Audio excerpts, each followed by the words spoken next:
അപ്പോൾ നമ്മൾ actual ലൈഫിലുള്ള real life കഥാപാത്രങ്ങൾ ഇവിടെ പഠിച്ചുകൊണ്ടിരിക്കുന്നതും എസ്റ്റാബ്ലിഷ്ഡ് ആയിട്ടുള്ളതും ജോലി ചെയ്യുന്നതുമായിട്ടുള്ള എല്ലാവരെയും നിങ്ങളുടെ മുന്നിലേക്ക് എത്തിക്കുന്നത് നിങ്ങളുടെ ചിരിച്ച മുഖം കാണാൻ വേണ്ടി മാത്രമാണ്.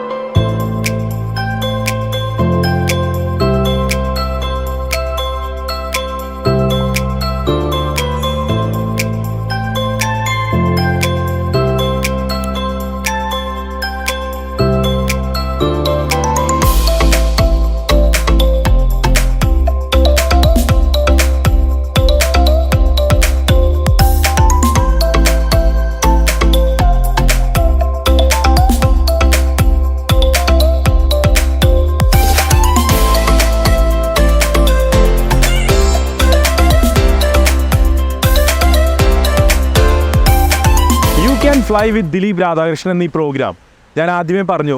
ഈ പ്രോഗ്രാമിൻ്റെ ഉദ്ദേശം എന്ന് പറയുന്നത് ഇവിടേക്ക് പഠിക്കാനായിട്ട് വരുന്ന യൂറോപ്യൻ രാജ്യങ്ങളിലേക്ക് പഠിക്കാൻ വരുന്ന കുട്ടികൾക്കും അവരെ അയക്കുന്ന രക്ഷിതാക്കൾക്കും അവർക്ക് ഒരുപാട് കൺസേണുകൾ മനസ്സിലുണ്ടായിരിക്കാം, കുറേ ആകുലതകൾ ഉണ്ടായിരിക്കാം. എങ്ങനെയായിരിക്കും ഈ രാജ്യങ്ങൾ, അവിടെ മലയാളികളുണ്ടോ, അല്ലെങ്കിൽ യൂണിവേഴ്സിറ്റി നല്ലതാണോ, സർട്ടിഫിക്കറ്റ് നല്ലതാണോ, എത്ര ചിലവ് വരും, ഒരുപാട് കാര്യങ്ങൾ അത്തരത്തിലുണ്ട്. അപ്പോൾ നമ്മൾ ആക്ച്വൽ ലൈഫിലുള്ള റിയൽ ലൈഫ് കഥാപാത്രങ്ങൾ ഇവിടെ പഠിച്ചുകൊണ്ടിരിക്കുന്നതും എസ്റ്റാബ്ലിഷ്ഡ് ആയിട്ടുള്ളതും ജോലി ചെയ്യുന്നതുമായിട്ടുള്ള എല്ലാവരെയും നിങ്ങളുടെ മുന്നിലേക്ക് എത്തിക്കുന്നത് നിങ്ങളുടെ ചിരിച്ച മുഖം കാണാൻ വേണ്ടി മാത്രമാണ്. ഇന്ന് പോളണ്ടിൽ വാർസോയിൽ എത്തിയപ്പോൾ വളരെ വ്യത്യസ്തമായിട്ടുള്ള ഒരു അനുഭവം എനിക്ക് കാണാൻ സാധിച്ചത്. മലയാളികൾ വേറെ ലെവലാണ് എന്ന് തോന്നുന്ന മറ്റൊരു ഇൻട്രസ്റ്റിംഗ് ആയിട്ടുള്ള അനുഭവം. ഇവിടെ ആർക്കോൺ FC എന്ന് പറയുന്ന ഒരു ഫുട്ബോൾ ക്ലബ്ബ് അവർ രൂപീകരിച്ച് ഏകദേശം 25ഓളം മെമ്പേഴ്സ് ഉണ്ട്, സ്റ്റുഡൻ്റായിട്ടും അതിൽ പഠിക്കാൻ വന്നിട്ടുള്ളതും. അങ്ങനെ പല പല രീതിയിലുള്ള ആളുകളെ ചേർത്തുകൊണ്ട് ഒരു ക്ലബ്ബ് രൂപീകരിച്ച് നാഷണലും ഇൻ്റർനാഷണൽ ലെവലിൽ പോയിട്ട് മറ്റ് യൂറോപ്യൻ രാജ്യങ്ങളിലുള്ള ഇതുപോലത്തെ ക്ലബ്ബുകൾ മത്സരിക്കുന്നു. അതിൽ 2 തവണ അവർ വിജയിക്കുകയും ചെയ്തിട്ടുണ്ട്. അപ്പോൾ എനിക്ക് മനസ്സിലായത്, ഇവിടുത്തെ കുട്ടികൾ സംസാരിച്ചപ്പോൾ ഈ ക്ലബ്ബിലെ പല മെമ്പേഴ്സായിട്ട് നമ്മൾ സംസാരിച്ചു, അവരെയൊക്കെ തന്നെ ഒരുമിപ്പിക്കുന്ന ഒരു വലിയൊരു ഘടകമാണ് ഫുട്ബോൾ എന്ന് പറയുന്നത്. നമ്മുടെ നാട്ടിലെ എത്രമാത്രം ഫുട്ബോൾ ഒരു വികാരമാണോ, അതുപോലെ തന്നെ ആ വികാരം ഒട്ടും കുറയാതെ കാത്തു സൂക്ഷിച്ച് ഈ പോളണ്ടിലെ വാർസോയിലും അവർ ജീവിക്കുന്നു. അവരെ നമുക്ക് പരിചയപ്പെടാം.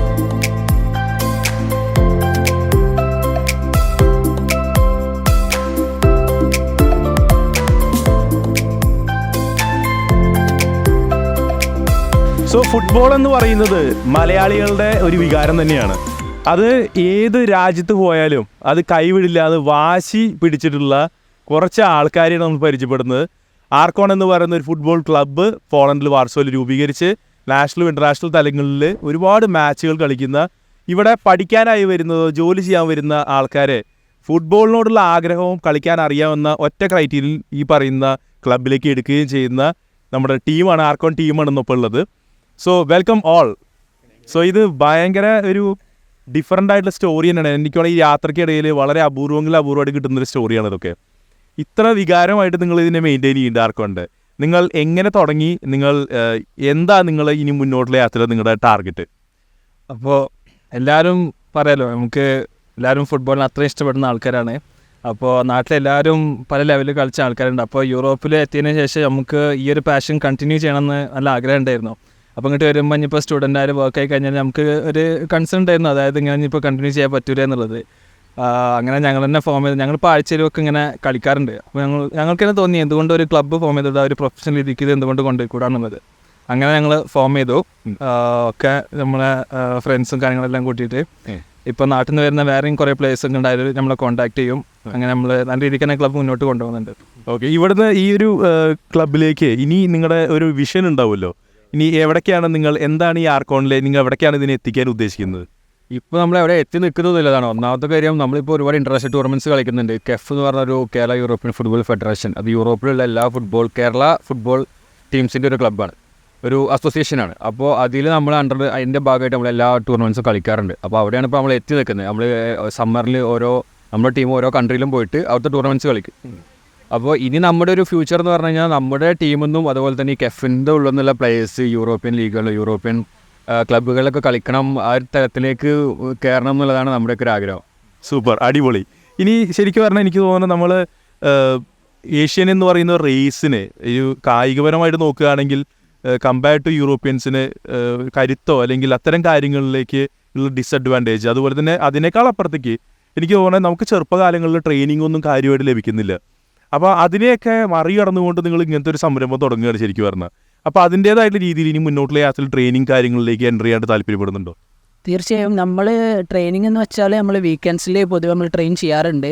വീക്കെൻഡ്സിൽ ഫ്രീ ടൈം കിട്ടുമ്പോൾ മീൻസ് എല്ലാവരും വർക്കും കാര്യങ്ങളും പഠിത്തമൊക്കെ ആയതുകൊണ്ട് പൊതുവെ കുറവാണ്. പക്ഷേ ഇനി നമ്മൾ ഒന്നുകൂടി മെച്ചപ്പെടുത്താൻ നമ്മൾ തീർച്ചയായിട്ടും നമ്മൾ ഉദ്ദേശിക്കുന്നുണ്ട്. നമ്മളെ ട്രെയിനേഴ്സ് നമ്മൾ ഇപ്പം പോയ ടൂർണമെൻറ്റിലൊക്കെ നമ്മൾ നല്ല നല്ല മാച്ച്, അതായത് കുറേ ആൾക്കാരൊക്കെ കൊണ്ടുവന്ന് നമ്മൾ ട്രെയിനിങ് ഒക്കെ നടത്തിയിട്ടുണ്ട്. തീർച്ചയായും കണ്ടിന്യൂ ചെയ്യാൻ തന്നെയാണ് നമ്മളെ തീരുമാനം. ഓക്കെ, ഇതിൽ എനിക്ക് തോന്നുന്നത് ഫുട്ബോൾ എന്ന് പറയുന്നത് ഒരു വലിയൊരു വികാരം തന്നെയാണ്. ഈ ഒരു വികാരത്തെ ഉള്ള ആൾക്കാരെ, മനസ്സിൽ കൊണ്ടു നടക്കുന്ന ആൾക്കാരെ തേടി പിടിക്കണം. ശരിക്കും പറഞ്ഞാൽ അങ്ങനത്തെ ഒരു തേടി പിടിക്കുന്നതിലും അതിന് നല്ല ആളുകളെ ഇതിൻ്റെ ഭാഗമാക്കുന്നതിലും നിങ്ങൾ എന്താ നിങ്ങളുടെ അസസ്മെൻറ്റ് മെത്തേഡുകളൊക്കെ? ഞങ്ങൾക്ക് നിലവിൽ ഇപ്പോൾ ഒരു വാട്സപ്പ് ഗ്രൂപ്പ് ഉണ്ട്, FC പോൾസ്ക എന്ന് പറയും. അപ്പോൾ അതിൽ ഇപ്പം നിലവിൽ പുതുതായിട്ട് വരുന്ന എല്ലാവരെയും നമ്മൾ അതിൽ ജോയിൻ ചെയ്യിപ്പിക്കുന്നുണ്ട്, മാക്സിമം അറിയുന്നവരെ. അപ്പോൾ അതിലൂടെ നമ്മൾ അവരുടെ അടുത്ത് നമ്മൾ വീക്കെൻഡിൽ കളിക്കാൻ വരാൻ വേണ്ടി പറയുന്നത്. അതിൽ നിന്ന് നമ്മൾ നല്ല പെർഫോമൻസ് കാഴ്ചവെക്കുന്നവരെ നമ്മൾ ചൂസ് ചെയ്യും. അങ്ങനെയാണ് ചെയ്യുന്നത്. പിന്നെ അതുപോലെ തന്നെ നമ്മൾ ഡൊമസ്റ്റിക് ടൂർണമെൻറ്റ് വെക്കാറുണ്ട്.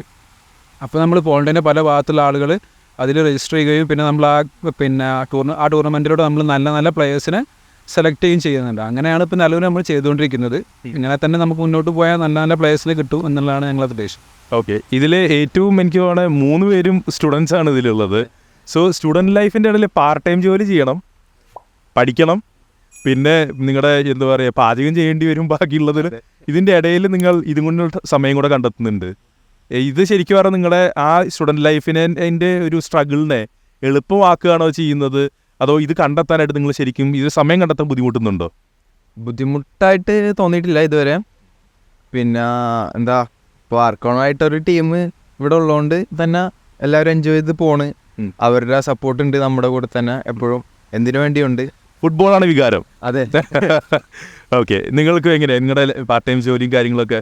അതെ, പാർട്ട് ടൈം ജോബും കാര്യങ്ങളും ഉണ്ടെങ്കിൽ അതിൻ്റെ ഇടയിലൊരു നമുക്കൊരു ആശ്വാസമാണ് ഇപ്പോൾ കളിക്കാൻ പറ്റുന്നത് പറഞ്ഞത്. അപ്പോൾ അതിന് വേണ്ടി സമയം കണ്ടെത്തും. മാക്സിമം ഞങ്ങൾ അതിന് വേണ്ടിയിട്ട് കളിക്കാൻ വേണ്ടിയിട്ട് സമയം കണ്ടെത്തുന്നുണ്ട്. പിന്നെ അതുപോലെ ഇത് കഴിഞ്ഞ് കഴിഞ്ഞാലൊരു സന്തോഷം അത് വേറെ തന്നെയാണ്. അത് പറഞ്ഞറിയിക്കാൻ പറ്റില്ല. അത്രയും ഇനി സമ്മർ ആവണോ ഇനി മെയിൻ ആയിട്ടുള്ളൊരു കളിയിലേക്ക് വരണമെങ്കിൽ? അല്ല, ഇപ്പോൾ വിൻ്ററിൽ നമ്മൾ പുറത്ത് കളിക്കാൻ പറ്റില്ലല്ലോ, തണുപ്പാവല്ലോ. അപ്പോൾ നമ്മൾ ബലൂൺ സെറ്റപ്പിൽ, അത് യൂറോപ്പിൽ മാത്രം കണ്ടുവരുന്നൊരു സംഭവമാണ്. കാരണം ഇവിടെ ആണല്ലോ കൂടുതൽ വിൻ്റർ സംഭവം ഉള്ളത്. അപ്പോൾ നമ്മൾ ബലൂണിൽ സ്റ്റേഡിയം ക്രിയേറ്റ് ചെയ്യണ പോലെ ക്രിയേറ്റ് ചെയ്യും. അപ്പം ബലൂണിൽ നമ്മൾ കളിയും. അത് മെയിൻ പ്രശ്നം എന്താണെന്ന് വെച്ചാൽ അവിടെ നമ്മൾ കളിക്കണമെന്നുണ്ടെങ്കിൽ പൈസ കൊടുക്കണം. നോർമലി പബ്ലിക് ഗ്രൗണ്ടിൽ നമുക്ക് ഇപ്പോൾ കളിക്കാം സമ്മറിൽ. പക്ഷെ വിൻ്റർ ആകുമ്പോൾ നമ്മൾ 1 മണിക്കൂറിന് ചെറിയ പൈസ കൊടുത്തിട്ട് കളിക്കണം. അപ്പോൾ നമുക്ക് ശരിക്കും മനസ്സിലാവും സമ്മറിൽ കളിക്കാൻ പറ്റാത്ത ആ ഒരു ടൈമിൻ്റെ ബുദ്ധിമുട്ട്. കാരണം 1 മണിക്കൂർ നമ്മൾ കളിക്കണമെന്നുണ്ടെങ്കിൽ പൈസ കൊടുക്കണം. അപ്പോൾ അതൊക്കെ നമ്മൾ കണ്ടെത്തിയിട്ട് ആ വീക്കിലി നമ്മൾ കളിക്കും. അങ്ങനെ കളി മെയിൻറ്റെയിൻ ചെയ്ത് കൊണ്ടുപോകും. ഈ ഒരു ടീമിനെ ആക്ച്വലി സ്പോൺസർ ചെയ്യാനായിട്ട് തയ്യാറായിട്ടുള്ള ഒരു കമ്പനിയും ഉണ്ട്. അത് മലയാളികളുടെ തന്നെ കമ്പനിയാണ്. അത്തരത്തിലുള്ള എനിക്ക് തോന്നുന്നത് ഇനിയും ഫുട്ബോളിനെ സ്നേഹിക്കുകയും അതിനെ ഉയർത്തിക്കൊണ്ട് വരണമെന്ന് ആഗ്രഹിക്കുകയും ചെയ്യുന്ന ഇത്തരത്തിലുള്ള യങ് ആയിട്ടുള്ള ആളുകളെ സപ്പോർട്ട് ചെയ്യുന്ന നല്ല എൻ്റർപ്രണേഴ്സ് ഇനിയും ആർക്കോണിന് ലഭിക്കട്ടെ. ഇനിയും ഒരുപാട് മാച്ചുകൾ ഇവർ ഉയരങ്ങളിലേക്ക് തന്നെ എത്തിപ്പെടട്ടെ. ഫുട്ബോളിനെ സ്നേഹിക്കുന്ന എല്ലാവർക്കും, പോളണ്ടിലേക്ക് വരാൻ ആഗ്രഹിക്കുന്ന എല്ലാവർക്കും, ഇത് പോളണ്ട് എന്ന് പറയുന്ന മലയാളികളുള്ള സ്ഥലം തന്നെയാണ്. ഒരുപാട് മലയാളികൾ, ഇത്രയും വലിയൊരു വികാരം മനസ്സിൽ സൂക്ഷിക്കുന്ന മലയാളികൾ പോലും ഉള്ള ഒരു സ്ഥലമാണ് വാർസോ എന്ന് പറയുന്നത്. So wish you all the best the team.